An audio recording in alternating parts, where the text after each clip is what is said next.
Salut à tous, bienvenue sur ma chaîne Caraïbes Entrepreneur. Je suis très content de vous retrouver pour cette nouvelle vidéo. Donc je remercie tous ceux qui se sont déjà abonnés à ma chaîne Caraïbes Entrepreneur. Et si ce n'est pas encore votre cas, eh bien je vous incite à le faire. Donc aujourd'hui nous allons parler de l'incarcération de Rodrigue Petito. Rodrigue Petito c'est qui? Le Rodrigue Petito c'est le leader du Air Park Martinique. Donc c'est un mouvement qui a débuté il y a quelques mois concernant la vie chère. Donc c'est un mouvement qui se bat contre la politique de vie chère et le monopole et tout ce qui est oligopole aussi en Martinique, notamment tout ce qui est alimentaire. Donc Rodrigue Petito a été incarcéré à la prison de Ducos en Martinique parce qu'il avait posté une vidéo sur TikTok qui incitait les maires à fermer les mairies par rapport à la présence du préfet en Martinique. Au cœur des critiques en ce moment. Aujourd'hui, c'est Rodrigue Petito qui appelle les maires de Martinique à fermer les mairies pour réclamer le départ du préfet. Le leader du AirPrac va même plus loin. Il entend également s'attaquer aux élus qui s'y refuseraient. Sanga Fago, Roti Oltidas. Tout ça qui peut faire la mairie, qui a démontré nous, c'est qui côté yo y. Et là, nous, qui a dit qui côté nous autres y. Donc, il a attaqué ça. Quoi ça m'a dit à nous, il a attaqué ça. Nous, mais pas sur ton faveur. Donc, par rapport à cela, les maires sont montrés au créneau. Il y a eu une effervescence médiatique. Pour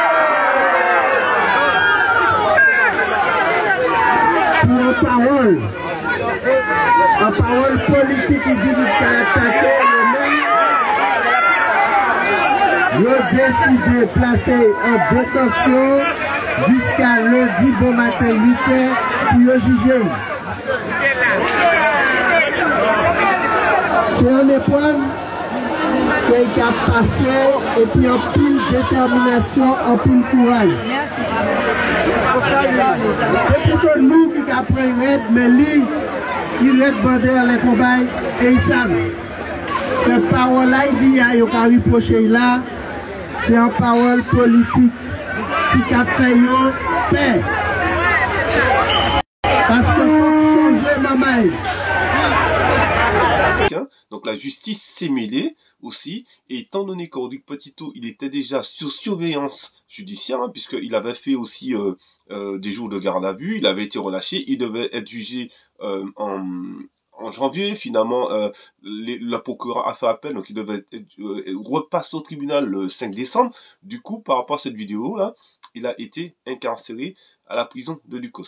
Par rapport à ça, je ne sais pas pourquoi il a fait ça, je ne sais pas pourquoi il a dit ça, sachant qu'il était déjà sous surveillance. Mais ce que je considère dommage, c'est que c'est un militant, c'est quelqu'un qui a fait beaucoup de choses, voilà, et en termes de manifestation, il a permis à réveiller les consciences avec ses collaboratrices, avec toutes les personnes de l'association, puisque c'est une association.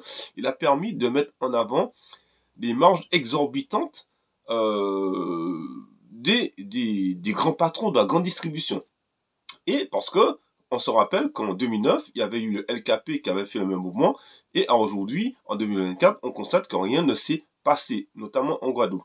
Donc c'est un mouvement pour le peuple et par le peuple, voilà. Donc ce mouvement a réuni pas mal de personnes, et aujourd'hui, le leader du AirPrac est en prison. Il sera jugé lundi prochain. Voilà, par rapport à cela. Donc on voit que la justice et la politique se mélangent, hein, voilà. Et on voit aussi qu'il y a un pouvoir aussi qui veut qu'il soit, voilà, qu'il soit incarcéré, voilà. En tout cas, il a des avocats et on suivra le cours des événements.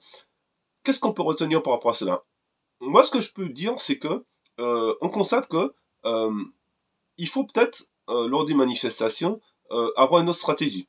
Parce qu'on constate qu'il y a eu des barrages, il y a eu pas mal de choses qui sont passées. Et les fins négatives des barrages, c'est-à-dire qu'il y a beaucoup d'entrepreneurs qui ont perdu du chiffre d'affaires.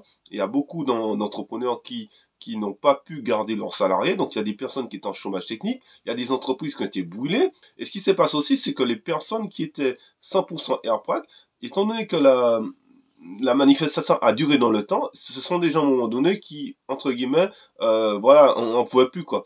Donc je pense qu'aujourd'hui, ce qu'il faudrait faire, c'est peut-être créer des syndicats, voilà, créer un syndicat, créer un parti politique, parce qu'on sait que c'est dans la politique que ça se passe, ok, et aussi boycotter les grandes surfaces, voilà, qui vendent à des prix exorbitants, et peut-être aussi consommer autrement, consommer dans des petits commerces, consommer directement chez des agriculteurs. Et on voit aujourd'hui qu'en Martinique, la production, toute culture confondue, ne peut nourrir que 20% de la population. Donc, c'est-à-dire qu'on a un gros problème, on n'arrive pas à nourrir toute la population. Voilà, 20%, c'est rien du tout. Donc, il faudra peut-être revoir cela. Il faudra aussi que nos politiques, bien sûr, s'engagent à cela. Et peut-être développer notre agriculture pour qu'on puisse en manger des produits adaptés à chez nous. Parce qu'on ne consomme pas de la même manière en France qu'en Martinique. Voilà, les produits sont pas pareils, les besoins nutritifs sont pas pareils. Ici en France, on a le froid, donc forcément on va manger beaucoup plus de pommes de terre, de riz, etc. Et en Martinique, en fait, il fait chaud toute l'année, donc forcément on va se nourrir autrement.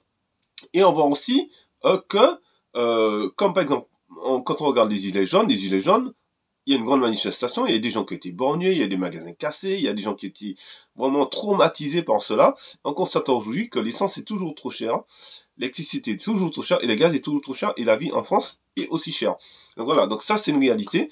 Je suis pas pour tout ce qui est casse de magasins, la violence, non. Pour moi, un mouvement doit être pacifique. Et on se rend compte aussi que on est face à un État aussi qui dispose de moyens financiers et de moyens judiciaires. Donc voilà, donc en fait, ça sert à rien de se battre contre l'État, parce que l'État, il a tous les moyens à sa disposition. Donc on a vu l'exemple du leader du Airpack, il a été mis en prison, voilà, il peut rien faire. Certes, il a des avocats, effectivement, mais la résultante est que il est en prison. Donc, à mon avis, il faudrait revoir la stratégie, il faudrait revoir la manière de manifester, parce que, voilà, on peut bloquer le pays et que, à cause de certaines personnes qui sont en situation de monopole et d'oligopole et que des entreprises souffrent derrière, je pense qu'il faut peut-être revoir la stratégie. Voilà, ça c'est mon avis en tout cas. Voilà, parce que ça, quelque part, les grands groupes qui sont en Martinique, ce qui se passe aussi, les grands groupes qui sont en Martinique, ils rayonnent sur toute la Caraïbe. Donc, si on bloque l'économie de l'île, ils vont perdre du chiffre d'affaires, mais par rapport au volume d'affaires qu'ils ont dans la Caraïbe et à l'international, c'est une goutte d'eau dans l'océan. Par contre, notre petit artisan qui a sa supérette et que c'est bloqué devant chez lui, ou le boulanger ou le restaurateur, forcément, il pourra pas continuer à payer ses charges, puisque les restaurateurs, comme tous les entrepreneurs, ils ont des charges, en fait. Il y a l'URSSAF, il y a des cotisations, ils ont des charges à payer, ils ont le loyer aussi, hein. Ils vont pas dire au bailleur, bon, mais écoutez, comme c'est bloqué, ben, je vais pas vous payer le loyer, quoi. Donc, vous voyez, donc, ils ont des charges, et ce sont des gens aussi, ce sont des acteurs économiques de la Martinique, voilà. Et ce sont des gens qui contribuent aussi à tout ça. Donc, je pense que dans la manière de gréver, il faut avoir tout ça. La force, on l'a vu, ça sert à rien. Rodrigue Petito a fait de très belles choses. C'est dommage qu'ils soient incarcérés. Je ne sais pas pourquoi il a posté cette vidéo. Voilà. Je ne suis pas là non plus pour le juger. Moi, je crois au Airpack. Je crois en tout ce qu'ils font. Voilà. Mais après, je pense que il faut aujourd'hui ajuster la manière de gérer une grève, de gérer une manifestation et aussi pouvoir aussi créer des partis politiques, des partis associatifs, voici des syndicats qui font barrage à toutes ces lois, parce que tout se décide dans la politique. Donc il faut être aussi présent dans la politique.